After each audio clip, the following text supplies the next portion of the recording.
Redéfinir son rapport à l'invisible. Voilà le sujet que je veux aborder en votre compagnie dans les prochaines minutes, parce que dans ma vie, j'en suis venu au point où j'ai redéfini le rapport à l'invisible que j'ai connu, qui a été instauré malgré moi en fonction du conditionnement religieux que j'ai eu dans mon enfance, étant donné que je suis un Québécois qui a grandi dans une culture canadienne-française où les gens étaient à majorité catholiques. Et c'est une réalité à un point tel qu'il n'y a pas si longtemps au Québec, lorsqu'on parlait de la religion, on sous-entendait automatiquement la religion catholique. Il n'y en avait qu'une. Il n'y en avait pas plusieurs comme aujourd'hui qui sont présentes ici, étant donné qu'il n'y avait pas ce contexte multiculturel dans lequel on se retrouve de plus en plus à l'époque moderne, à l'époque présente de la mondialisation. Donc, automatiquement, lorsqu'on faisait allusion à la religion, on faisait référence à la religion catholique. Donc, dans mon enfance, j'ai reçu un conditionnement lié à la religion catholique, ayant deux parents pratiquants, et aussi de par l'éducation et les cours de culture religieuse. Donc, j'ai baigné dans la religion et ça commence très tôt parce que j'ai été baptisé. Et par rapport à ça, ce qu'il faut dire, c'est qu'autrefois, beaucoup de personnes au Québec se sont faites baptiser rapidement après la naissance parce que, imaginez-vous donc que les gens croyaient autrefois que si l'enfant mourait après être né, alors qu'il n'était pas baptisé, il n'avait pas le droit d'aller au paradis et se retrouvait soit en enfer, soit au purgatoire, tout dépendant de l'état de son âme. Donc, les gens couraient après que l'enfant naisse aux églises pour que l'enfant se fasse baptiser par un prêtre dans l'espoir que l'enfant puisse être sauvé et faire partie de ceux qui vont être les élus, qui vont aller au paradis plutôt que de se retrouver au purgatoire ou en enfer. Donc, vous voyez l'impact de la croyance religieuse qui crée un stress, une tension. Donc, tant aussi longtemps que l'enfant n'était pas baptisé chez les parents croyants, il pouvait vivre un état extrêmement intense de tension parce que le sort de l'âme de l'enfant était en suspension. Donc, ça fait partie de la croyance. Donc, c'est sûr qu'aujourd'hui, je regarde ça avec un regard critique, avec un recul, et c'est sûr que je n'adhère pas du tout à ce type d'idée-là, mais c'était quelque chose qui était très présent autrefois au Québec. Il y a beaucoup d'autres choses aussi, mais le point, c'est qu'à un moment donné, à la fin de mon adolescence, j'ai vécu une situation où j'étais plutôt solitaire, j'étais plutôt intériorisé, introverti, et je passais parfois du temps seul à écrire. Et à un moment donné, une communication s'est installée avec mon esprit. Donc, autrement dit, des idées ont émergé à l'intérieur de moi, qui ne venaient pas de mon ego. Et là, suite à cet enchaînement d'idées, une communication s'est installée. Je posais des questions, j'avais des réponses qui montaient à l'intérieur de moi. Et à partir de ça, mon rapport à la religion, au fil des ans, a progressivement changé, dans le sens que autrefois, j'allais avec ma mère à la messe le dimanche matin. Elle m'y incitait fortement et elle disait que c'était pour mon bien. C'est sûr que ça lui apportait sans doute beaucoup de réconfort spirituel d'aller à la messe le dimanche. Pour elle, c'est une activité de ressourcement et c'est correct que ce soit pour elle. Par contre, de m'amener à aller à la messe alors que ça me tentait plus ou moins, j'ai trouvé que c'était une forme d'ingérence dans ma vie. C'est sûr que par la suite, j'ai arrêté d'aller à la messe, surtout suite à cette communication interne qui s'est installée malgré moi, parce que j'ai pas cherché ça. Quand c'est installé dans ma vie, cette communication, j'ai pas pris de la drogue, j'ai pas fait des choses particulières, j'ai pas été en Inde suivre un maître spirituel pour ouvrir mes chakras. Non, j'avais absolument rien fait. J'étais confronté par contre à des événements de la vie difficile parce que j'avais assisté entre autres au décès de mon père d'un cancer généralisé de l'intestin grêle alors que j'avais 17 ans. Donc je l'ai accompagné jusqu'à son dernier souffle. Je l'ai vu littéralement mourir devant moi. Donc cet événement m'a amené à me questionner, à savoir, bon, là il est décédé, est-ce qu'il y a de la vie après la mort? Donc il y a des questions qui ont émergé à l'intérieur de moi. Donc, il y a eu un questionnement qui s'est fait dès l'âge de 17 ans. Je commençais à avoir des questionnements de nature métaphysique qui m'ont amené à faire de la lecture, de l'écriture, donc à chercher des réponses. Et éventuellement, ben, les réponses ont émergé à l'intérieur de moi sous forme de communication avec l'esprit, ce qui m'a amené à prendre des notes, à écrire. Et j'écris toujours. Je tiens toujours, par exemple, un journal personnel en lien avec mon vécu pour en faire une intégration et aussi en relation avec ça, bien c'est sûr que cette communication-là m'a amené à délaisser certains éléments du contexte religieux que j'ai hérité en m'incarnant au Québec en tant qu'âme. Parce que, à un moment donné, lorsque je regarde, par exemple, la prière issue de la religion catholique, donc la prière, c'est quoi? C'est de réciter des paroles dans le but d'atteindre un contact avec Dieu d'une certaine façon, donc dans le but de rendre hommage à Dieu, aux anges, à Jésus, la Sainte Vierge ou à des saints, peu importe, et aussi dans le but d'atteindre un état à travers la prière de réconfort spirituel et aussi de demander des choses à des entités. Donc, autrement dit, quelqu'un, par exemple, va prier Dieu pour améliorer sa santé et il va faire des prières pour cela, donc réciter des paroles. Donc, quand j'étais jeune, on m'a enseigné la prière et lorsque j'ai réalisé que je pouvais communiquer avec l'esprit, bien, j'ai délaissé la prière parce que j'ai réalisé à un moment donné que je n'étais pas intéressé de réciter du bout des lèvres des mots d'une manière mécanique, surtout quelqu'un qui fait par exemple une neuvaine, donc réciter 9 fois la même prière, comme un Je vous salue Marie.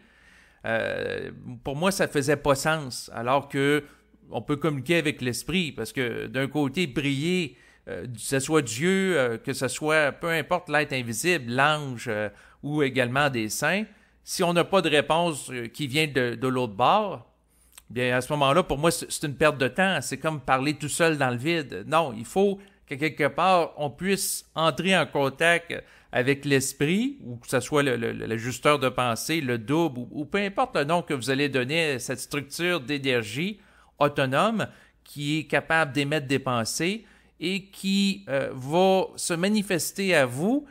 Et pour le détecter sa présence, bien, vous pouvez ressentir une énergie extrêmement vitalisante vous traverser lorsque vous êtes en contact réel avec cet être. Donc, pour moi, d'être capable de communiquer avec l'esprit, c'était évident que ça devait remplacer la prière dans mon vécu. Donc, mes paramètres ont changé.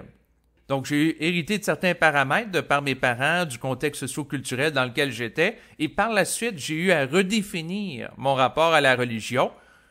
C'est ce qui a fait en sorte, entre autres, que j'ai arrêté d'aller à la messe le dimanche, alors que j'y allais dans mon enfance. C'était surtout pour faire plaisir à ma mère. C'était pour me faire aimer d'elle.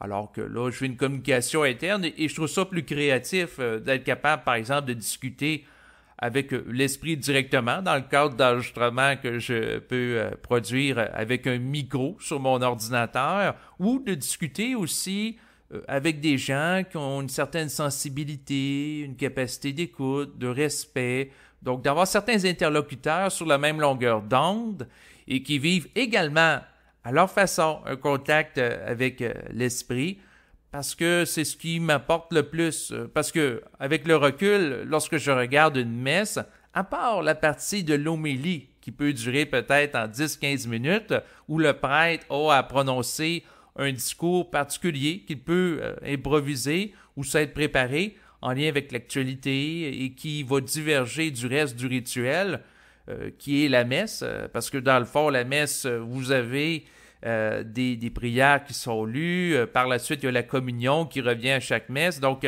l'aspect du rituel, donc de répéter des formes anciennes pour donner un support spirituel aux croyants, qui a son utilité. Ici, ce qu'il faut comprendre, c'est que j'aborde le fait que j'ai pris mes distances à l'égard de la religion catholique, mais je ne dis pas pour autant que la religion n'a pas son utilité. Il y a beaucoup d'âmes qui ne vivent pas un contact intérieur avec l'esprit et qui vont retrouver, à travers le contact avec des formes spirituelles, un réconfort, étant donné qu'ils n'ont pas accès à un contact conscient de nature énergétique avec l'esprit. Et c'est correct qu'ils vivent ça. Donc, autrement dit, si ma mère va à la messe, c'est correct. Aujourd'hui, j'ai réalisé que je n'avais pas à essayer de la changer pour l'amener à vivre autre chose. Parce que pour vivre le contact avec l'esprit, c'est pas l'individu qui le décide. C'est l'esprit, dans son temps, qui va choisir, qui va décider de se brancher à l'individu. Et par la suite, l'individu n'a d'autre choix que de composer avec sa présence et d'interagir avec lui. Donc, vous voyez qu'à quelque part, si quelqu'un vient en contact avec l'esprit, c'est pas qu'il a un mérite particulier en tant qu'ego, c'est tout simplement que c'est quelque chose qui s'est présenté dans sa vie, parce que l'esprit a jugé que c'était le temps qu'il vive ça, tout simplement. Par rapport à la religion, bon, j'ai pris mes distances par rapport à la messe, ou si je vais à la messe, ça peut être, par exemple, pour la fête de Noël, parce que, après tout, les chants religieux, l'ambiance, l'atmosphère qui est présent, c'est agréable. Donc, ça fait changement de la routine et aussi pour le contexte social et culturel qui évoque la réalité du Québec depuis plusieurs décennies. Donc, d'aller à la messe, ça nous branche sur cette réalité. Bien entendu, si vous me posez la question, est-ce que tu te définis comme étant un croyant de Jésus? T'es des prêtres de la Bible? Non. Par contre, je peux considérer que dans certains propos qui peuvent être tenus par Jésus, dans certains cas, il y a de l'intelligence. Donc, aimez-vous les uns les autres, il y a une intelligence derrière ça. Par contre, est-ce que tu serais quelqu'un qui vivrait en fonction des formes religieuses? Pas du tout. Je préfère vivre en contact avec l'esprit et de bénéficier de son intelligence pour déterminer par rapport à quel aspect issu de la religion je décide de conserver certains principes ou non. Donc, d'utiliser l'intelligence qui peut se manifester à moi pour regarder par rapport à ces éléments, les choses que je conserve ou non. Et c'est l'une des démarches que j'ai entrepris au fil des ans dans ma vie qui m'a amené à réaliser que d'aller à la messe tous les dimanches, ça ne m'intéressait pas. Par contre, d'aller à la messe lorsque c'est une fête particulière comme celle de Noël, je peux trouver ça intéressant. Et c'est sûr que si je vais à la messe, je vais donner de l'argent à la quête. Par contre, ce qu'il faut comprendre, c'est que je donne de l'argent un petit peu parce que ça fait partie de respecter le décorum, les coutumes de cet endroit-là. C'est sûr que si je vais à la messe, je ne chercherai pas à bousculer les gens qui sont là en leur parlant de conscience supramentale alors qu'ils n'ont pas nécessairement la sensibilité pour absorber de tels propos. Donc, c'est sûr que le repositionnement que je fais vise à respecter la sensibilité des gens sans trop les déstabiliser. Donc, c'est plutôt un changement intérieur qui s'opère, dans le sens que vous pourriez me voir à la messe avec d'autres personnes et il n'y aurait rien d'apparent qui me ferait différence aux autres. Sauf que il y a des concepts que j'ai redéfinis, comme le concept, par exemple, de la communion. Donc, cette idée que le croyant peut vivre une union commune avec le Christ, Jésus, en avalant l'hostie, qui est un morceau de pain qui symbolise la présence du Christ. Bien, si je demande à mon esprit qu'est-ce que ça peut être dit d'une manière autrement, bien, l'esprit va me dire la communion, c'est que tu es un avec moi, tout simplement. Donc, tu n'as pas à te casser la tête. La minute que on parle ensemble dans le mental, ben, on est un ensemble, il n'y a pas de problème. Ça peut parler comme ça intérieurement. Donc, vous pouvez vous redéfinir par rapport à ces choses-là. Comme la question du pardon, ben, l'esprit va me dire, tu n'as pas à te culpabiliser outre mesure ou à réfléchir outre mesure quelque chose que tu sais qui manque d'ajustement. Ce que tu as à faire, c'est agir autrement dans l'avenir pour ne pas reproduire l'action qui manque d'intelligence. Donc, autrement dit, tu te réajustes. Donc, quand tu es conscient que tu as à te réajuster, tu te réajustes. Tu n'as pas à passer des milliers d'heures, à te sentir coupable, à vibrer à de la honte et à te mettre à genoux devant le prêtre pour qu'il te pardonne tes péchés. Non, non, tu n'as pas besoin d'intermédiaire extérieur, tu peux en parler avec moi. Puis à ce moment-là, si j'en discute avec l'esprit, ben, il va me dire ce que j'ai à faire. Moi, j'ai évalué si ce qu'il me dit c'est réel avec ma sensibilité. Donc, si l'esprit m'achemine une idée qui est intelligente par rapport à un réajustement créatif qui est chargé d'une vibration vitalisante lorsque je perçois cette pensée, bien, j'ai à me réajuster par rapport à elle. C'est sûr que l'esprit, comme une entité astrale, peut me tester en m'acheminant des idées qui sont plus ou moins pertinentes pour voir à quel point je suis encore naïf, et c'est tout à fait normal. Mais le point, c'est de réaliser que la pensée n'origine pas de l'être humain, ce qui fait en sorte que peu importe la pensée qu'on peut recevoir dans le mental, il faut rester sur ses gardes.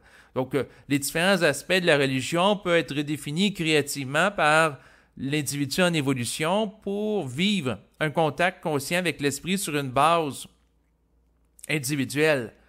Et c'est sûr que, par exemple, il y a eu le cas l'automne dernier d'une tante que je connaissais qui est décédée.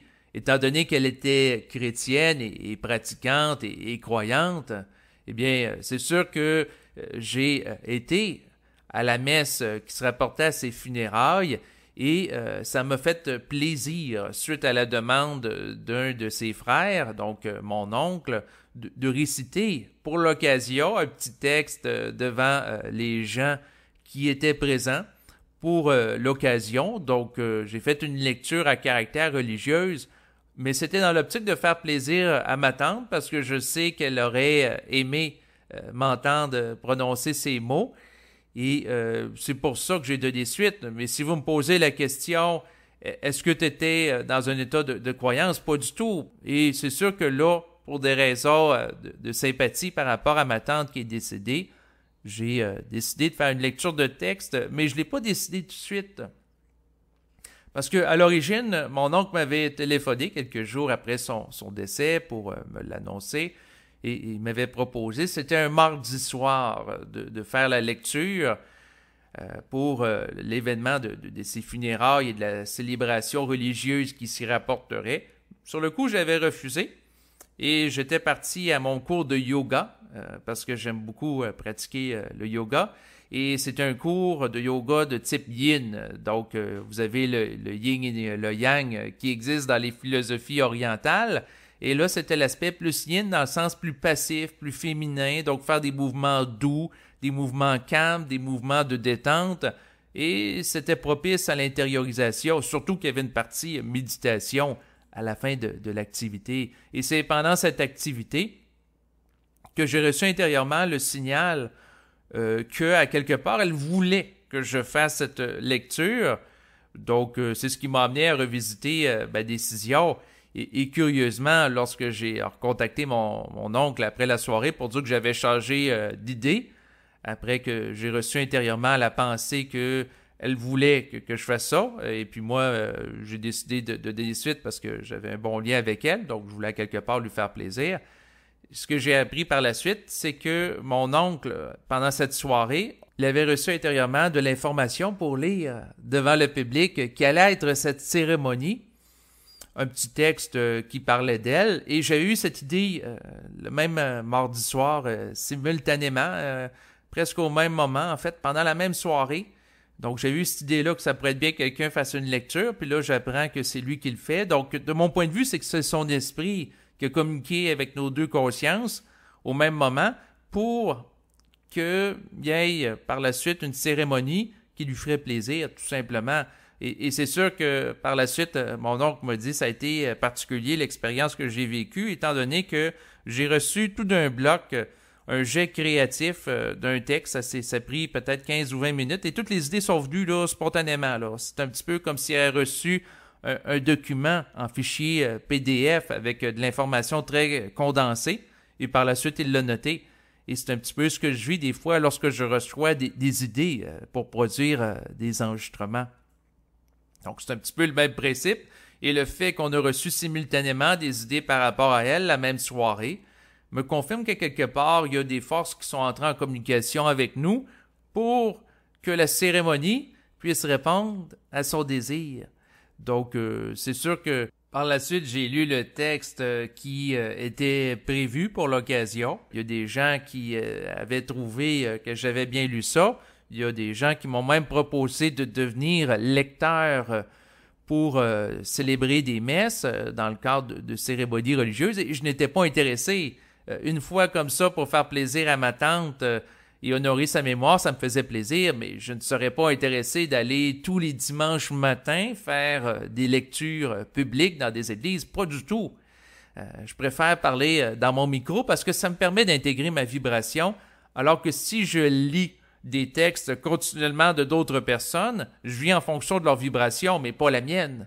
Et mon objectif premier, c'est d'intégrer ma propre énergie plutôt que de vivre en fonction des autres et surtout de formes anciennes, parce qu'il y a beaucoup de lectures de textes qui remontent à plusieurs siècles qui sont présents. Donc, moi, ce qui m'intéresse plus, c'est de manifester une parole qui est créative et qui se renouvelle continuellement.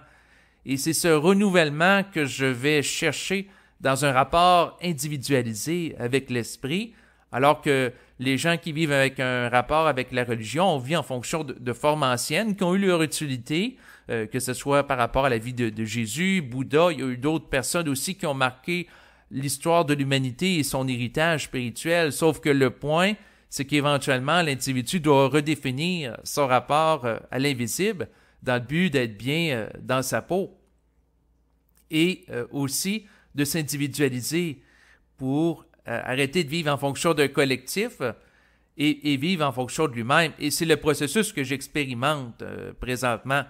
Et par la suite, ben, c'est sûr que j'ai délaissé la religion, je me suis intéressé au Nouvel Âge et également à des propos véhiculés par Bernard de Montréal qui parlait abondamment de conscience supramentale. Il faut dire qu'il a quand même produit au-dessus de 500 enregistrements, donc il y a une quantité considérable d'informations qu'il a générées pendant sa vie à ce sujet. Donc, je me suis intéressé à ça. Et c'est sûr que de mon point de vue, ce qui est important, c'est de ne pas tomber dans le piège qui consiste de vénérer Dieu et de se mettre à genoux devant Dieu pour le prier, pour ensuite vénérer le double ou l'ajusteur de pensée ou peu importe le terme que vous lui donnez, pour retrouver le même comportement de soumission. Parce que si une personne, par exemple, a passé une bonne partie de sa vie à vénérer Dieu dans une attitude de soumission, de dévotion, et par la suite, il adopte mécaniquement le même comportement, mais à l'égard du supramental et du concept du double, ben, c'est sûr que pour moi, c'est une situation qui est problématique. Parce qu'à ce moment-là, il va se mettre à genoux devant le double, puis il peut payer des messes au double en vue d'avoir des faveurs. Fait que vous voyez un petit peu le comportement qui demeure sensiblement le même que l'adepte religieux, sauf que c'est transféré en fonction d'une forme qui est plus subtile.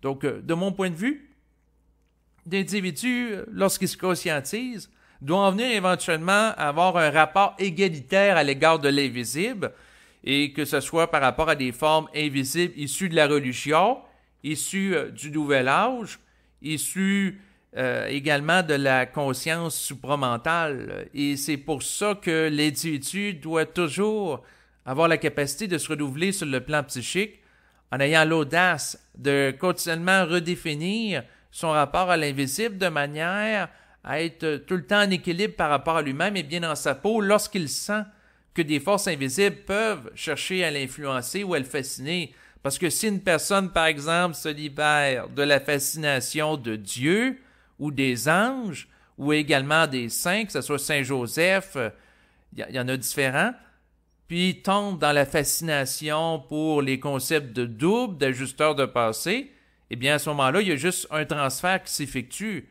Donc, vous voyez à quelque part le ridicule de la situation. Donc, éventuellement, l'individu doit être libre de toute forme. Et ça passe par sa capacité d'avoir une autonomie psychique pour entrer en contact avec des êtres invisibles, s'il y perçoit. S'il y perçoit pas, c'est correct aussi. Donc, il ne faut pas non plus qu'il impose son expérience et son vécu aux autres, mais s'il vit un rapport avec des énergies avec lesquelles il peut communiquer, eh bien, à ce moment-là, c'est de s'organiser. que ce rapport avec ces êtres se fasse dans le respect de son individualité et de manière à ce qu'il puisse avoir une énergie qui est puissante, une énergie qui est vitalisante et être dans la paix dans son mental, parce qu'il ne doit pas souffrir de peur en lien avec des êtres invisibles et subir des formes de chantage, parce qu'autrefois, la personne dans la religion, eh bien, à ce moment-là, il croyait, par exemple, à l'autorité des prêtres, l'autorité du pape, l'autorité de Jésus, l'autorité de la Sainte Vierge. Et il y avait beaucoup d'autorités auxquelles il donnait de l'importance et qu'il mettait au-dessus de lui. Et c'est sûr que le moindrement qu'il pouvait déroger à une de ces autorités, il se sentait coupable de commettre le péché, de faire quelque chose de pas correct. Et s'il se sent trop coupable, il peut avoir peur de ne pas avoir accès au paradis une fois qu'il décède et brûler pour l'éternité dans les flammes de l'enfer. Donc, c'est sûr que la religion a amené ces concepts qui ont été une source de manipulation parce que quelqu'un pouvait dire, si tu fais pas ce que je dis, tu vas aller en enfer. Donc, un parent peut utiliser ça, un enseignant, un prêtre, et ainsi de suite. Donc, vous pouvez utiliser tout simplement ce genre de phrase pour manipuler un individu et l'amener à commettre une action plutôt qu'une autre. Et c'est sûr que c'est le type de manipulation que la personne ne doit pas subir lorsqu'elle vit un contact intérieur. Parce que si cette manipulation qu'elle vivait à l'égard de croyances extérieures à elle, en lien avec la religion, est reproduite avec un contact intérieur, à l'égard, par exemple, de son esprit, si l'individu est influençable, c'est sûr qu'il y a des êtres qui peuvent se faire passer pour son double, sa contrepartie cosmique que certains vont appeler. Et à ce moment-là, ces êtres, par exemple, des êtres qui peuvent être décédés, peuvent se faire passer pour son esprit et lui dire de faire certaines choses. Et si la personne est naïve, bien, elle va croire ça. Donc, autrement dit, si ça lui dit intérieurement que la personne doit manger telle chose ou écouter telle vidéo sur Internet, eh bien, elle doit toujours ramener ça à elle-même et vérifier si c'est réel. Parce que même si la voix lui dit que si elle ne mange pas telle nourriture, qu'elle n'est pas correcte et qu'elle va aller en enfer ou elle ne vivra pas le retour sur le plan éthérique après son incarnation présente, il ne faut pas nécessairement qu'elle croie ce qu'il dit, parce que là, elle peut être manipulée à savoir qu'une voix intérieure, et cette voix peut provenir d'une entité qui se manifeste à elle et se décrit à elle comme étant son esprit, qui va lui dire, il faut que tu agisses en fonction de ce que je dis, parce que sans ça, tu vas te réincarner et tu vas rester collé sur Terre encore pendant longtemps, parce que tu vas vivre strictement en fonction du plan astral, alors que si tu suis mes explications, eh bien, par la suite, tu vas aller sur le plan éthérique, ce que certains appellent le plan morantiel, pour être libre de la réincarnation et de ce cycle, pour atteindre un niveau de réalité qui est beaucoup plus dynamique au niveau énergétique. Et si la personne se fait dire ça dans la tête, dans l'optique de l'amener à avoir certains comportements, et qu'elle ne vérifie pas par elle-même si la vibration derrière la pensée de lui suggérer certains comportements est réelle, c'est-à-dire qu'elle est chargée de vitalité qui lui insuffle un dynamisme réel, eh bien à ce moment-là, elle vit une forme de moralité, une forme d'éthique, un peu comme le croyant, et elle ne sait pas, elle vit d'ignorance. Sauf que l'ignorance ne vient pas de l'extérieur d'elle, de par des religieux ou sa famille qui va lui dire de faire certaines choses, mais l'ignorance vient plutôt d'un contact intérieur avec une entité qui lui dit des choses, mais qu'elle ne vérifie pas si c'est ça. Donc, autrement dit, si une personne entend dans sa tête son double lui dire qu'elle doit arrêter de manger de la viande parce que sans ça, elle inflige des lourdes souffrances aux animaux et ça lui occasionne un karma tellement lourd qu'elle va être obligée par la suite de se réincarner en animal. Donc, elle va être rétrogradée au niveau de l'évolution, donc de partir d'une forme humaine à une forme animale. Si elle croit cela, eh bien, elle va vivre beaucoup de culpabilité si elle continue de manger de la viande. Et si elle ne vérifie pas intérieurement si c'est réel, eh bien, à ce moment-là, la personne est sous manipulation de par cet être. Donc, c'est pour ça que la personne doit toujours vérifier si derrière les mots qui sont prononcés, donc les formes, s'il y a une réalité énergétique qui sous-tend cela. Donc, c'est sûr que si je pose la question, par exemple, est-ce qu'un être humain peut se réincarner en animal, comme par exemple une chèvre, donc quelque chose d'autre que quelque chose qui est un être de type humanoïde, eh bien, la réponse qui émerge à l'intérieur de moi, c'est non. Donc, non, c'est pas le cas. Donc, il faut être capable de se brancher au plan énergétique, du plan mental, individuellement, pour vérifier tout ce qui est dit. Et ça, c'est par rapport à des êtres extérieurs à soi, par rapport aussi à des entités qu'on peut être en contact dans son intériorité. Il faut réaliser par rapport à tout ça qu'autrefois, l'humanité a été encadrée par la religion et des religieux et que cela a eu son utilité. Parce que les principes de la religion ont permis d'éviter des excès d'âme, c'est-à-dire des excès qui pouvaient être liés par exemple à la gourmandise, à la sexualité, par exemple à la violence, tu ne tueras point. Donc des choses comme ça. Il y a des principes de religion qui ont permis d'encadrer des comportements d'âme qui étaient en relation avec un état d'inconscience extrêmement grand qui faisait en sorte que ces âmes étaient totalement ou presque identifiées au corps physique. Donc la dimension animale. Et une fois que cet encadrement-là est fait, eh bien, puis l'individu devient plus mature, donc plus capable d'autogestion, bien là, c'est sûr qu'il peut vivre un contact individualisé avec son esprit et au début, il peut vivre une certaine forme d'encadrement de par ce que certains appellent les ajusteurs de pensée, le double et d'autres formes d'entités, mais éventuellement, l'individu doit aller au-delà de ça pour vivre tout simplement en fonction de lui-même, donc d'être totalement individualisé et être capable, oui, de tenir compte des éléments qui peuvent provenir de l'extérieur de lui par des individus interposés, par rapport aussi à des êtres qu'il perçoit dans sa sensibilité, mais toujours avoir le dernier mot pour pas subir des formes de manipulation de croyances qui occasionnent des comportements qui sont en déphasage avec sa sensibilité et également la réalité.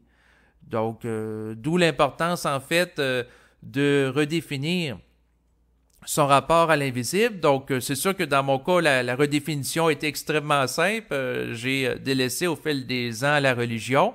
Bien sûr, je ne suis pas totalement fermé à la religion dans le sens que si quelqu'un qui est proche de moi décède, bien, et puis c'est une messe religieuse, je m'empêcherai pas d'aller à cette célébration, bien au contraire. Parce que moi, le principe qui doit primer, de mon point de vue, c'est le principe de l'amour. Donc, si je sais que pour cette personne-là, ça lui ferait plaisir que j'assiste à ces funérailles religieuses, eh bien, je vais y aller, je m'empêcherai pas. Mais ce qu'il faut comprendre, c'est que je ne suis plus pratiquant sur une base individuelle au niveau religieux. Par la suite, j'ai redéfini le rapport en me centrant plus sur mon contact individualisé avec l'esprit. Et c'est sûr qu'au début, j'ai vécu une certaine forme de fascination par rapport à cette réalité qui a fait émergence dans ma vie.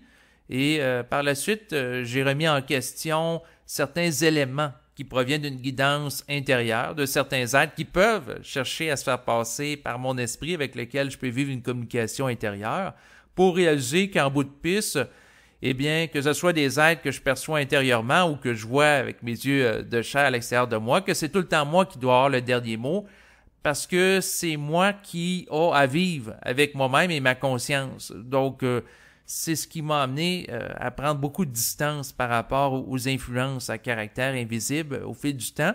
Et c'est cette prise de conscience que j'ai voulu partager dans le cadre de cet enregistrement et vous ramener au fait que si je peux redéfinir mon rapport avec l'invisible, parce que ça veut dire que vous aussi, vous pouvez le redéfinir et que certaines personnes qui ont à le définir, si vous en avez bien sûr la vibration, la sensibilité, mais si votre rapport avec ce qui a trait à l'invisible, donc les choses qu'on ne peut pas voir avec nos yeux de chair, est ajusté à vous, c'est correct aussi. C'est à vous de le savoir sur une base individuelle. Donc c'est entre vous et vous. Et c'est ce qui termine maintenant l'enregistrement. Au revoir.